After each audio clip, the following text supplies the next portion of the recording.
আসসালামু আলাইকুম। Al Jazeera সাংবাদিক জুলকারনাইন সাঈদ জামাতে ইসলামের ইলেকশন ইঞ্জিনিয়ারিং এর একটি ভিডিও প্রকাশ করেছেন। আমি ভিডিওটি শেষে কিছুদিন আগে বাংলাদেশের নির্বাচন কমিশন ঘোষণা করেছিলেন যে ইসলামী ব্যাংক সহ বেশ কিছু প্রতিষ্ঠানের কর্মকর্তাদেরকে এই আগামী যে নির্বাচন হবে সে নির্বাচনে সংযুক্ত করার জন্য এবং তাদের সহযোগিতা নেওয়ার জন্য এবং বিভিন্ন পর্যায়ে তাদেরকে দায়িত্ব দেওয়ার জন্য।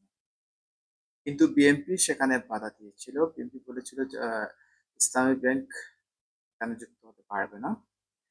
তার প্রেক্ষিতে জামাত ইসলামের যে বিবৃতি দিয়েছিলেন, জামাত ইসলামের জেনারেল সেক্রেটারি তিনি বলেছিলেন যে ইসলাম ব্যাংকের সাথে তাদের কোনো সম্পর্ক নেই। কিন্তু এই ভিডিওতে দেখা গিয়েছে ইসলামী ব্যাংকের বিভিন্ন কর্মকর্তার সাথে জামাতের নেতা মাসুদ সাহেব আলোচনা করছেন কিভাবে নির্বাচনটাকে প্রভাব খাটিয়ে বা ইঞ্জিনিয়ারিং করে নির্বাচন থেকে জয়লাভ করা যায় সেটি পরিকল্পনা করেছিলেন এবং সেই ভিডিওটি পাবলিক করেছেন জুলকারনাইন সাঈদ। প্রিজাইডিং অফিসার থেকে শুরু করে হয়তো ছোটখাটো দায়িত্ব পুলিং অফিসার পর্যন্ত করতে পারে।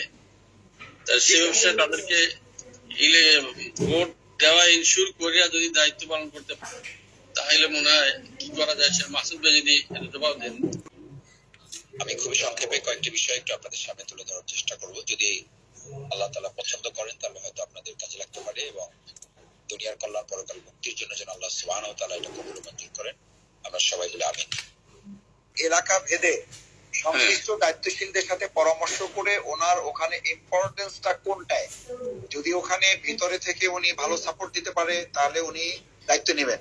আর যদি উনি বাইরে থেকে ওনার প্রভাব পড়াটা এরকম হয় যে বাইরে থেকে ওভারঅল এনভায়রনমেন্ট মেনটেন করাটা ওনার লোকাল যে সংগঠন আছে, লোকাল অর্গানাইজেশনের সাথে আলোচনা করে ডিসিশনটা হবে।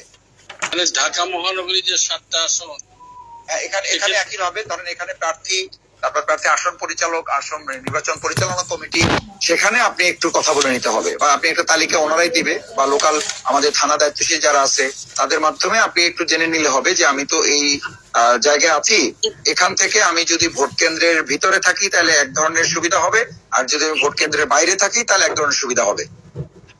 এমন যদি হয় ভোট কেন্দ্রের বাইরে যদি ওনার নির্বাচনী এলাকার বাইরে যদি দায়িত্ব দেয় সেক্ষেত্রে আমার মনে হয় না নিলেই ভালো। না ওটা যাওয়া যাবে না, ওটা যাওয়া যাবে না। ঠিক আছে, এটা তো নির্বাচন এলাকার বাইরে হলে ইন জেনারেল তাদের যাওয়া যাবে না।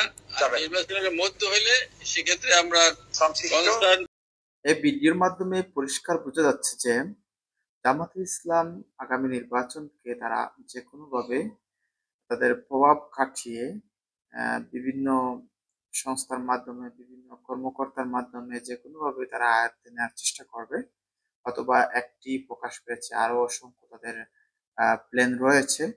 তাই যারা নির্বাচনে অংশগ্রহণ করবে, যে দল অংশগ্রহণ করবে, তাদের উচিত সে বিষয়গুলো পুঙ্খানুপুঙ্খভাবে বিচার বিশ্লেষণ করে তারপরে নির্বাচনে আগানো। এবং আরেকটা বিষয় ক্লিয়ার করছি যে আমরা শুধু আওয়ামী লীগকেই দোষী বা সারা বাংলাদেশের মানুষ আওয়ামী লীগকে দোষী যে আওয়ামী লীগ নির্বাচনকে ইঞ্জিনিয়ারিং এর মাধ্যমে 3বার নির্বাচন করেছে এবং 3বার জয়লাভ করেছে এবং আওয়ামী লীগই এক ধরনের স্বৈরাচার বা বিভিন্ন ধরনের কথা বলা হয়। কিন্তু জামাত ইসলাম তাদের ক্ষমতা যাওয়ার আগে যে রূপ দেখাচ্ছে সেটি আমাদের মনে হয় আওয়ামী লীগকে ছাড়িয়ে যাবে। ভালো থাকবেন। আল্লাহ হাফেজ।